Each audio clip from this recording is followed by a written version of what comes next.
Les conducteurs s'autorisent à rouler trop vite car ils sont pressés et veulent arriver plus vite. Ils pensent que leur expérience et leur maîtrise de leur véhicule leur permettront de toujours s'en sortir. Pourtant, malgré toute l'expérience des conducteurs, personne ne peut maîtriser les forces physiques et les lois de la biologie comme la force centrifuge et la force d'impact de l'énergie cinétique. Personne ne peut maîtriser l'effet de la vitesse sur le champ de vision, le cerveau ou la fatigue physique. Sachant en outre que les mauvaises habitudes de conduite sont fortes et profondément ancrées, comment alors modifier ces comportements de conduite? Voici quelques conseils que vous pouvez appliquer dans votre conduite quotidienne.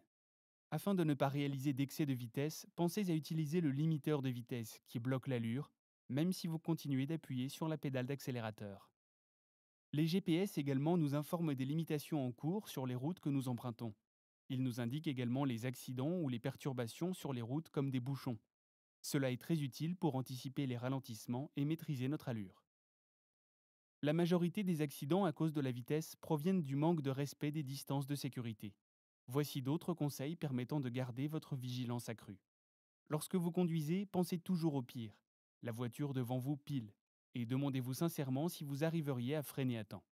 Habituez-vous donc à garder votre distance de sécurité à l'avant pour pouvoir toujours avoir le temps d'anticiper. Sur autoroute, respectez bien la distance des deux bandes d'arrêt d'urgence. Sur route, maintenez votre distance des 2 secondes à l'aide d'un repère. En agglomération, arrêtez-vous de telle sorte de toujours voir distinctement les roues arrière du véhicule qui vous précède. Une nouvelle aide à la conduite, le radar de régulation de distance, vous permet également de maintenir la bonne distance de sécurité.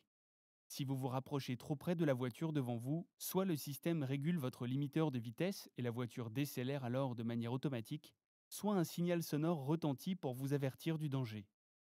En outre, lorsque vous abordez des zones de danger potentiel ou des zones d'incertitude, prenez l'habitude de lever le pied de l'accélérateur. Vous pourrez freiner beaucoup plus rapidement car votre pied droit sera déjà prêt et la distance de freinage sera réduite car votre vitesse sera moins importante.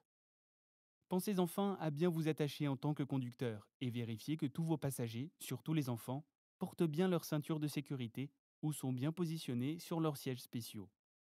Ces vérifications doivent devenir un automatisme, sachant que dans un cas sur deux, les enfants meurent dans la voiture de leurs parents du fait de l'absence ou de la mauvaise utilisation des sièges de sécurité enfants. Voici maintenant quelques conseils pour garder l'esprit tranquille lors de vos trajets quotidiens, que ce soit pour vous rendre au travail ou lors de vos départs et retours de vacances. Pour vous rendre au travail sereinement, essayez de partir plus tôt pour éviter les périodes noires, ou utilisez des GPS avec des informations de trafic communautaire en temps réel pour choisir l'itinéraire le plus rapide. Pensez également à consulter avant de partir les applications qui calculent les itinéraires les plus rapides. Souvent, l'emploi des transports en commun ou une combinaison entre la voiture et les transports en commun est plus efficace, plus rapide, moins fatigant et donc moins stressant. Pour bien commencer vos congés et conduire en toute tranquillité, préparez sereinement votre voyage en regardant votre trajet, la météo et les prévisions du trafic routier. Et surtout, ne vous fixez pas d'heure d'arrivée. Il vaut mieux perdre quelques dizaines de minutes et arriver en forme et sans stress. Faites donc des pauses régulièrement toutes les 2 heures. La voiture ne reste qu'un moyen de transport. L'essentiel reste ce que vous allez faire une fois arrivé. Ne vous enfermez donc pas dans des contraintes de temps alors que vous partez en vacances. Enfin, le gain de temps, 3 minutes par tranche de 100 km, est dérisoire en comparaison des risques encourus. Puisque rouler à vive allure ne peut pas véritablement vous faire arriver plus vite, abordez la route différemment. Vous verrez qu'en conduisant prudemment, vous allez y gagner, mais différemment. En roulant moins vite, vous faites en même temps des économies d'argent car vous consommez beaucoup moins de carburant. En effet, le plus grand frein à l'avancement de votre véhicule est la résistance de l'air. Selon les modèles, vous consommez entre 0,5 litres et 1 litre de plus par tranche de 10 km/h supplémentaire.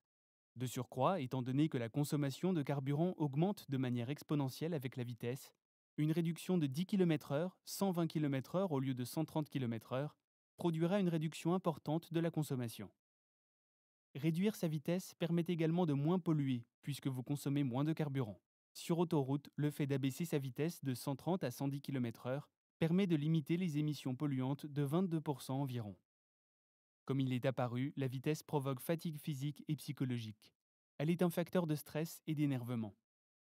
En roulant moins vite, vous serez bien plus en forme une fois arrivé à destination et beaucoup plus performant dans vos activités.